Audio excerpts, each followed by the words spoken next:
ಅಮಿತ್ ಶಾ ಇತ್ತೀಚೆಗೆ ಮಾತನಾಡ್ತಾ ಒಂದು ಖಾಸಗಿ ಟಿವಿ ವಾಹಿನಿಯಲ್ಲಿ ಮಾತನಾಡ್ತಾ ಹೇಳಿದ್ರು, ದೇಶದಲ್ಲಿ ನಕ್ಸಲ್ ಉಗ್ರವಾದಕ್ಕೆ ನಾವು ಬ್ರೇಕ್ ಆಗ್ತೀವಿ.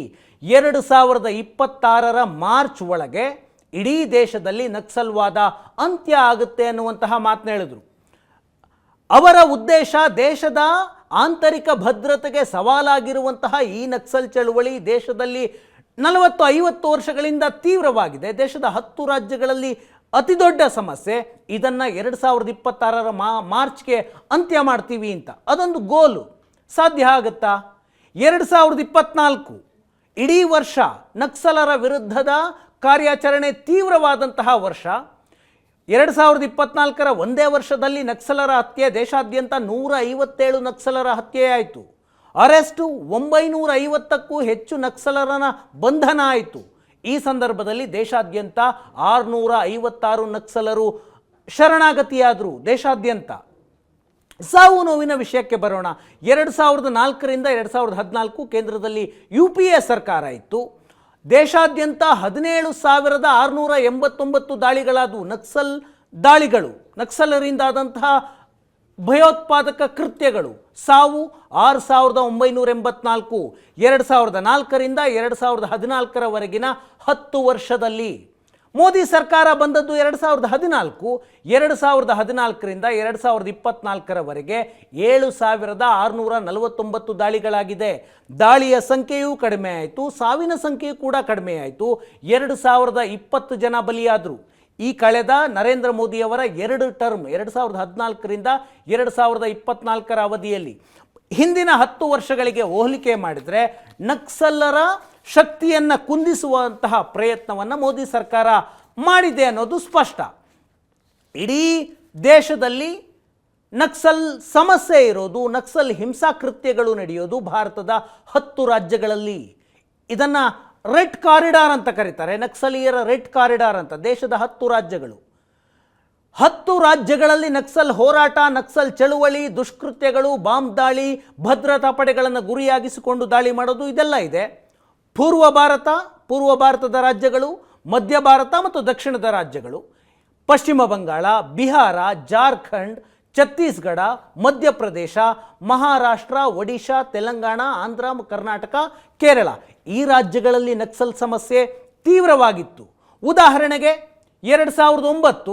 2009ರಲ್ಲಿ ದೇಶಾದ್ಯಂತ ಎಷ್ಟು ಜಿಲ್ಲೆಗಳಲ್ಲಿ ನಕ್ಸಲ್ ಸಮಸ್ಯೆ ಇತ್ತು? 2009 10 ರಾಜ್ಯದ 180 ಜಿಲ್ಲೆಗಳಲ್ಲಿ 180 ಜಿಲ್ಲೆಗಳಲ್ಲಿ ನಕ್ಸಲ್ ಸಮಸ್ಯೆ ಇತ್ತು. ಅದಾದ ನಂತರ 2013 10 ರಾಜ್ಯ 126 ಜಿಲ್ಲೆಗಳಿತ್ತು. 2009ರಲ್ಲಿ 10 ರಾಜ್ಯ 180 ಜಿಲ್ಲೆ, 2013ರಲ್ಲಿ 10 ರಾಜ್ಯ 126 ಜಿಲ್ಲೆಗಳಿತ್ತು ನಕ್ಸಲರ ಪ್ರಾಬಲ್ಯ. 2021 10 ರಾಜ್ಯ 70 ಜಿಲ್ಲೆಗಳಿಗೆ ನಕ್ಸಲರ ಪ್ರಾಬಲ್ಯ ಕುಸಿತು. 2024 ಹಿಂದಿನ ವರ್ಷ ಈ ಪ್ರಾಬಲ್ಯ 9 ರಾಜ್ಯಗಳ 38 ಜಿಲ್ಲೆಗಳಿಗೆ ಕುಸಿತ ಆಯಿತು. ಒಂದು ಮ್ಯಾಪ್ ಇದೆ, ರೆಡ್ ಕಾರಿಡಾರ್ ಅಂತ. ಕೆಂಪು ಮಾವೋವಾದಿಗಳನ್ನು ಕರೆಯೋದೇ ಕೆಂಪು ಉಗ್ರರು ಅಂತ. ಅವರೊಂದು ದೇಶದಲ್ಲಿ ಕಾರಿಡಾರ್ ಮಾಡಿಕೊಂಡಿದ್ರು. ಅಂದರೆ ಇದೆ 2007ರಲ್ಲಿ ನಕ್ಸಲರ ಪ್ರಭಾವವಿದ್ದಂತಹ ರಾಜ್ಯಗಳು, 2013ರಲ್ಲಿ ಏನಾಯಿತು, 2018ರಲ್ಲಿ ಏನಾಯಿತು ಅಂತ. ಪೂರ್ವ ಭಾಗ, ಮಧ್ಯ ಭಾಗ ಮತ್ತು ದಕ್ಷಿಣ ಭಾಗದ ರಾಜ್ಯಗಳಲ್ಲಿ ನಕ್ಸಲ್ ಪ್ರಭಾವ ಇರುವಂತಹ ಯಾವ ಭಾಗದಲ್ಲಿ ದಟ್ಟ ಅರಣ್ಯಗಳಿದ್ವಲ್ಲ ಆ ಅರಣ್ಯಗಳಲ್ಲಿ ಸೇಫ್ ಝೋನ್ ಮಾಡಿಕೊಂಡಿದ್ರು. ಅವರ ಚಟುವಟಿಕೆಗಳಿಗೆ, ಅವರ ಅಡಗುತಾಣಕ್ಕೆ, ಭದ್ರತಾ ಪಡೆಗಳ ವಿರುದ್ಧದ ಹೋರಾಟಕ್ಕೆ ಎಲ್ಲವೂ ಜಾಗ ಆಗಿದ್ದು. ಅಮಿತ್ ಶಾ ಹೇಳ್ತಾ ಇದ್ದಾರೆ 2026ರ ಮಾರ್ಚ್ ವೇಳೆಗೆ ಭಾರತದಿಂದ ನಕ್ಸಲಿಸಮ್ನ ಅಂತ್ಯ ಮಾಡ್ತೀನಿ ಅಂತ. ಅದು ಸನಿಹ ಆಗ್ತಾ ಇದೆ ಅಂತ ಈ ಮ್ಯಾಪ್ ನೋಡಿದ್ರೆ ಗೊತ್ತಾಗ್ತಾ ಇದೆ. 38 ಜಿಲ್ಲೆಗಳಿಗೆ ಕುಸಿದಿದೆ ನಕ್ಸಲರ ಪ್ರಾಬಲ್ಯ. ದೇಶದಲ್ಲಿ ನಕ್ಸಲ್ವಾದ ಹುಟ್ಟುಕೊಂಡಿದ್ದು ಹೇಗೆ? ಚೀನಾದ ಪ್ರೇರಣೆ, ಚೀನಾದ ಕಮ್ಯುನಿಸಂ ಸಿದ್ಧಾಂತದ ಪ್ರೇರಣೆಯಿಂದ ಹುಟ್ಟುಕೊಂಡದ್ದು ನಕ್ಸಲ್ವಾದ. ಹೋರಾಟದ ಹೆಸರಲ್ಲಿ ಇಡೀ ಚೀನಾವನ್ನು ಕಮ್ಯುನಿಸ್ಟರು ಆಕ್ರಮಿಸಿಕೊಂಡಿದ್ರು. ಅದಕ್ಕೂ ಮೊದಲು ಅಲ್ಲಿ ರಾಜರುಗಳ ಆಳ್ವಿಕೆ ಇತ್ತು.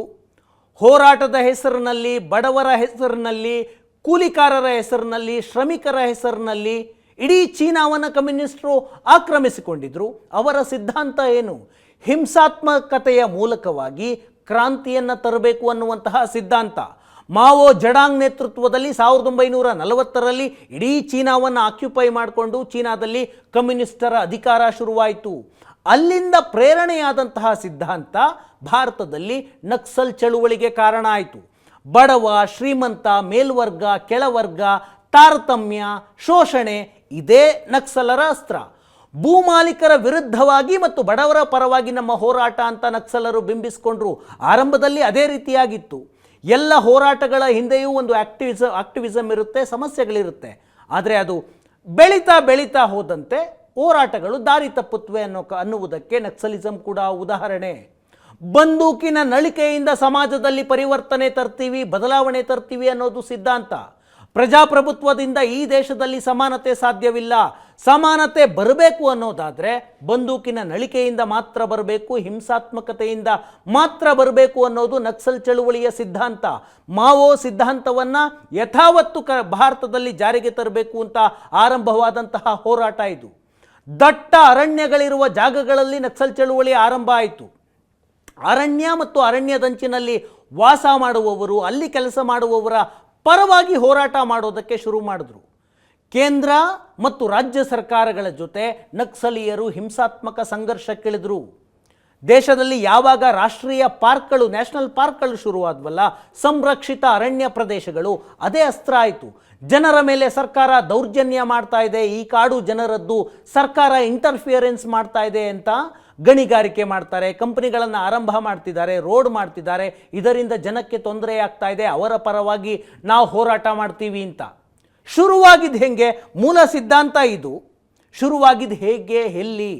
1967ರಲ್ಲಿ ಭಾರತದಲ್ಲಿ ನಕ್ಸಲ್ ಹೋರಾಟ ಶುರುವಾಗಿದ್ದು ಪಶ್ಚಿಮ ಬಂಗಾಳದ ನಕ್ಸಲ್ ಬಾರಿಯಲ್ಲಿ ಆರಂಭವಾದಂತಹ ಸಶಸ್ತ್ರ ಹೋರಾಟ.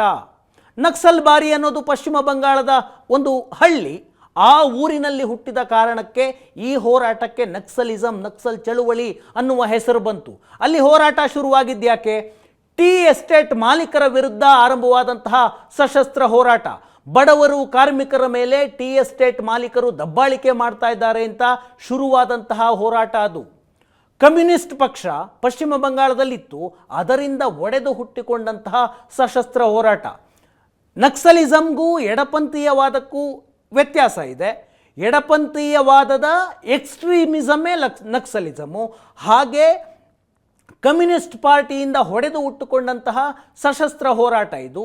ಚೀನಾದ ಮಾವೋ ಜಡಾಂಗ್ನ ಹಿಂಸಾತ್ಮಕ ಸಿದ್ಧಾಂತದಿಂದ ಪ್ರೇರಣೆಗೊಂಡು ಕಮ್ಯುನಿಸ್ಟ್ ಮಾವೋ ಸಿದ್ಧಾಂತ, ಹಾಗಾಗಿ ಅವರನ್ನು ಮಾವೋವಾದಿಗಳು ಅಂತ ಕರೀತಾರೆ. ಮಾವೋವಾದವನ್ನು ಇಟ್ಟುಕೊಂಡಂತಹ ನಕ್ಸಲರ ಎಲ್ಲ ಸಂಘಟನೆಗಳು ಕೂಡ ಭಯೋತ್ಪಾದಕ ಸಂಘಟನೆಗಳು ಅಂತ ಕೇಂದ್ರ ಸರ್ಕಾರ ನಿಷೇಧ ಹೇರಿದೆ ಅವರ ಮೇಲೆ. ಈ ನಕ್ಸಲರಿಗೆ ಶಸ್ತ್ರಾಸ್ತ್ರವನ್ನು ಯಾರು ಪೂರೈಸ್ತಾರೆ? ಚೀನಾದ ಸಿದ್ಧಾಂತ, ಚೀನಾದಲ್ಲಿ ಹುಟ್ಟುಕೊಂಡಂತಹ ಮಾವೋ ಸಿದ್ಧಾಂತವನ್ನು ನಕ್ಸಲರು ಇಲ್ಲಿ ಜಾರಿಗೆ ತರಬೇಕು ಅಂತ ಹೊರಟಿದ್ರು. ಅವರ ಬೆನ್ನಿಗೆ ಯಾರು ನಿಂತಿದ್ದಾರೆ? Once again China. ಭಾರತದಲ್ಲಿ ನಕ್ಸಲರ ಸಶಸ್ತ್ರ ಹೋರಾಟಕ್ಕೆ ಚೀನಾದ ಬೆಂಬಲ ಇದೆ, ಇತ್ತು, ಈಗಲೂ ಇದೆ. ಭಾರತದ ನಕ್ಸಲರಿಗೆ ಚೀನಾದಿಂದ ಹಣ ಪೂರೈಕೆಯಾಗುತ್ತೆ, ಶಸ್ತ್ರಾಸ್ತ್ರ ಪೂರೈಕೆಯಾಗುತ್ತೆ, ಮದ್ದುಗುಂಡುಗಳು ಪೂರೈಕೆಯಾಗ್ತವೆ. ನಕ್ಸಲರ ಕಮ್ಯುನಿಕೇಷನ್ ಸಿಸ್ಟಮನ್ನು ಪೂರೈಕೆ ಮಾಡೋದು ಕೂಡ ಚೀನಾ. ಚೀನಾದ ಬಾರ್ಡರ್ ಆದ ನಂತರ ನೇಪಾಳ ಇದೆ, ನೇಪಾಳ ಆದ ನಂತರ ಪಶ್ಚಿಮ ಬಂಗಾಳ, ಬಿಹಾರ ಶುರುವಾಗುತ್ತೆ. ಆ ಮೂಲಕವಾಗಿ ದೇಶದ ನಕ್ಸಲರಿಗೆ ಬೇಕಾದಂತಹ ಶಸ್ತ್ರಾಸ್ತ್ರ, ಮದ್ದುಗುಂಡು, ದುಡ್ಡು, ಅವರ ಕಮ್ಯುನಿಕೇಷನ್ ಸಿಸ್ಟಮ್ಸು ಎಲ್ಲವನ್ನೂ ಪೂರೈಸುತ್ತೆ. ಚೀನಾದ ಬೇಹುಗಾರಿಕಾ ಸಂಸ್ಥೆಗಳು ಭಾರತದ ನಕ್ಸಲ್ ಹೋರಾಟಗಾರರಿಗೆ ತರಬೇತಿ ನೀಡ್ತಿವೆ ಅನ್ನೋದು ಇಂಟೆಲಿಜೆನ್ಸ್ ರಿಪೋರ್ಟ್ ಇದೆ. ಯಾಕೆ ಚೀನಾ ಇದನ್ನು ಮಾಡುತ್ತೆ? ಚೀನಾ ಭಾರತವನ್ನು ಆಂತರಿಕವಾಗಿ ಶಕ್ತಿಗುಂದಿಸುವಂತಹ ಪ್ರಯತ್ನ. ತನ್ನ ಪಕ್ಕದಲ್ಲೊಂದು ಬಲಿಷ್ಠ ದೇಶ ಎದ್ದು ನಿಲ್ಲಬಾರ್ದು, ಹಾಗಾಗಿ ಆಂತರಿಕವಾಗಿ ಒಂದಷ್ಟು ಸಮಸ್ಯೆಯನ್ನು ಸೃಷ್ಟಿ ಮಾಡಬೇಕು ಅಂತ ಇವರ ಉದ್ದೇಶಗಳಿದ್ವಲ್ಲ, ಬಡವರ ಪರ ಹೋರಾಟ ಮಾಡಬೇಕು ಅಂತ. ಆ ಉದ್ದೇಶಗಳನ್ನು ಈಡೇರಿಸ್ಕೊಳ್ಳೋದಕ್ಕೆ ನಾವು ಶಸ್ತ್ರಾಸ್ತ್ರ ಕೊಡ್ತಿದ್ದೀವಿ ಅಂತ ನಕ್ಸಲರ ಕೈಗೆ ಶಸ್ತ್ರಾಸ್ತ್ರವನ್ನು ಕೊಟ್ಟರು. ಭಾರತದ ಮತ್ತೊಂದು ವಿರೋಧಿ ದೇಶ ಪಾಕಿಸ್ತಾನವೂ ಅದೇ ಕೆಲಸ ಮಾಡ್ತು.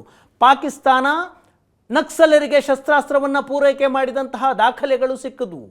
ಚೀನಾದ ಬೆಂಬಲದಿಂದ ನಕ್ಸಲರು ಛತ್ತೀಸ್ಗಢದಲ್ಲೊಂದು ಶಸ್ತ್ರಾಸ್ತ್ರಗಳನ್ನು ತಯಾರಿಕೆ ಮಾಡುವಂತಹ ಫ್ಯಾಕ್ಟ್ರಿಯನ್ನೇ ಮಾಡ್ಕೊಂಡು ಬಿಟ್ಟಿದ್ರು. ಈಗ ನಾಲ್ಕರಿಂದ 2014ರವರೆಗೆ UPA ಸರ್ಕಾರದಲ್ಲೂ ಕೂಡ ನಕ್ಸಲರ ವಿರುದ್ಧ ದೇಶಾದ್ಯಂತ ಕಾರ್ಯಾಚರಣೆಗಳಾದವು. 2014ರಿಂದ 2024ರವರೆಗೆ ನರೇಂದ್ರ ಮೋದಿ ಸರ್ಕಾರ ಬಂದ ಮೇಲೂ ಕೂಡ ನಕ್ಸಲರ ವಿರುದ್ಧ ಹೋರಾಟವನ್ನು ತೀವ್ರ ಮಾಡ್ತು. ನಕ್ಸಲರ ಮೇಲೆ ಶಸ್ತ್ರಸಜ್ಜಿತ ಕಾರ್ಯಾಚರಣೆಗಳಾದವು. ನಕ್ಸಲರು ಕೂಡ ಭದ್ರತಾ ಪಡೆಗಳನ್ನು, CRPF ಯೋಧರನ್ನು, ರಾಜ್ಯಗಳ ಪೊಲೀಸರನ್ನು ಗುರಿಯಾಗಿಸಿ ದಾಳಿಗಳನ್ನು ಮಾಡಿದ್ರು. ಈಗ ಬಹುತೇಕ ದೇಶಾದ್ಯಂತ ಒಂದು ಹಂತಕ್ಕೆ ನಕ್ಸಲ್ವಾದ ಅಂತ್ಯಗೊಳ್ಳುವಂತಹ ಸ್ಥಿತಿಗೆ ಬಂದಿದೆ. ದೇಶದ 180 ಜಿಲ್ಲೆಗಳನ್ನು ಹಿಡಿತದಲ್ಲಿಟ್ಟುಕೊಂಡಿದ್ದ ನಕ್ಸಲರ ಹಿಡಿತ ಈಗ 38 ಜಿಲ್ಲೆಗಳಿಗೆ ಕುಸಿದಿದೆ. ಹಾಗಿದ್ರೆ ದೇಶದಲ್ಲಿ ನಕ್ಸಲ್ ಚಳುವಳಿ ದಾರಿ ತಪ್ಪಿದೆ ಹೇಗೆ? ಯಾಕೆ ದಾರಿ ತಪ್ಪಿತು? ಜನರ ಪರವಾಗಿ ಹೋರಾಡ್ತೀವಿ, ಬಡವರ ಪರವಾಗಿ ಹೋರಾಡ್ತೀವಿ, ಶೋಷಿತರ ಪರ ನಾವಿದ್ದೀವಿ ಅಂತ ಹೇಳಿಕೊಳ್ಳುವಂತಹ ನಕ್ಸಲ್ ಹೋರಾಟ, ನಕ್ಸಲ್ ಚಳುವಳಿ ದಾರಿ ತಪ್ಪಿದ್ದು ಯಾಕೆ? ಒಂದು, ಜನ ಬೆಂಬಲವನ್ನು ದಿನದಿಂದ ದಿನಕ್ಕೆ ಕಳೆದುಕೊಳ್ತಾ ಹೋದ್ರು. ಕಾರಣ, ಜನರ ವಿರುದ್ಧವೇ ಹಿಂಸಾತ್ಮಕ ಕೃತ್ಯಗಳು ನಡೀತಾ ಹೋದವು. ಪೊಲೀಸರಿಗೆ ಮಾಹಿತಿ ಕೊಟ್ಟಿದ್ದಾರೆ ಅಂತ ಅವರನ್ನು ಕೊಲ್ಲುವಂತಹ ಪ್ರಯತ್ನಗಳಾದವು. ಇನ್ನೂ ದಾರಿ ತಪ್ಪಿದ ಹೇಗೆ? ಶಸ್ತ್ರಾಸ್ತ್ರಗಳು ಬೇಕು, ಮದ್ದುಗುಂಡು ಬೇಕು ಅನ್ನುವಂತಹ ಕಾರಣಕ್ಕೆ ಇಸ್ಲಾಮಿಕ್ ಉಗ್ರ ಸಂಘಟನೆಗಳ ಜೊತೆ ಸಂಬಂಧಗಳು ಶುರುವಾದವು. ಇಸ್ಲಾಮಿಕ್ ಉಗ್ರ ಸಂಘಟನೆಗಳು ಹೋರಾಟ ಮಾಡ್ತಿರೋದು ಭಾರತ ಸರ್ಕಾರದ ವಿರುದ್ಧ, ಇವರು ಹೋರಾಟ ಮಾಡ್ತಿರೋದು ಭಾರತ ಸರ್ಕಾರದ ವಿರುದ್ಧ. ಇಬ್ಬರ ಮಧ್ಯೆ ಸಂಬಂಧಗಳು ಶುರುವಾದವು. ಕಾಶ್ಮೀರದ ಪ್ರತ್ಯೇಕವಾದಿಗಳ ಜೊತೆ ನಂಟು ಬೆಳೆಸಿದ್ರು ನಕ್ಸಲ್ ನಾಯಕರುಗಳು. ಒನ್ಸ್ ಅಗೇನ್ ಶಸ್ತ್ರಾಸ್ತ್ರದ ಕಾರಣದಿಂದಾಗಿ ಮತ್ತು ಪಾಕಿಸ್ತಾನದಿಂದ ಶಸ್ತ್ರಾಸ್ತ್ರಗಳನ್ನು ತರಿಸಿಕೊಳ್ಬೇಕು ಅನ್ನುವ ಕಾರಣದಿಂದಾಗಿ.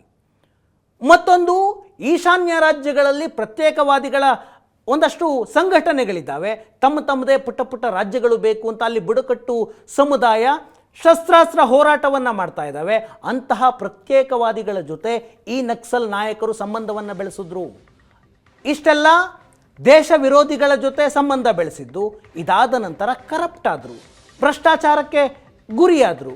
ಒಂದು, ಗಣಿ ಉದ್ಯಮಿಗಳು ಕಾಡಿನಂಚಿನಲ್ಲಿರುವಂತಹ ಕಂಪನಿಗಳನ್ನು ಹೆದರಿಸಿ ಬೆದರಿಸಿ ಸುಲಿಗೆ ಮಾಡೋದಕ್ಕೆ ಶುರುವಾದರು. ಬಡವರು ಮತ್ತು ಕಾರ್ಮಿಕರ ಪರ ನಾವಿದ್ದೇವೆ ಅಂತ ಹೇಳುವ ಸಿದ್ಧಾಂತವನ್ನು ಬಿಟ್ಟು ಭ್ರಷ್ಟರಾದರು. ಇಷ್ಟೆಲ್ಲ ಆದ ಕಾರಣದಿಂದಾಗಿ ನಕ್ಸಲ್ವಾದ ದೇಶದಲ್ಲಿ ಅಂತ್ಯವಾಗುವಂತಹ ಸ್ಥಿತಿಗೆ ಬಂದಿದೆ.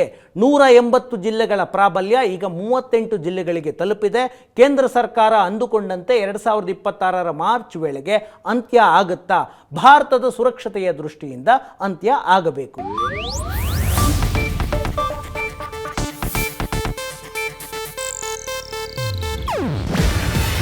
ಇದು ಏಷ್ಯಾನೆಟ್ ನ್ಯೂಸ್ ನೆಟ್ವರ್ಕ್ ಪ್ರಸ್ತುತಿ. ನೀವು ನೋಡ್ತಿದ್ದೀರಾ ಏಷ್ಯಾನೆಟ್ ಸುವರ್ಣ ನ್ಯೂಸ್.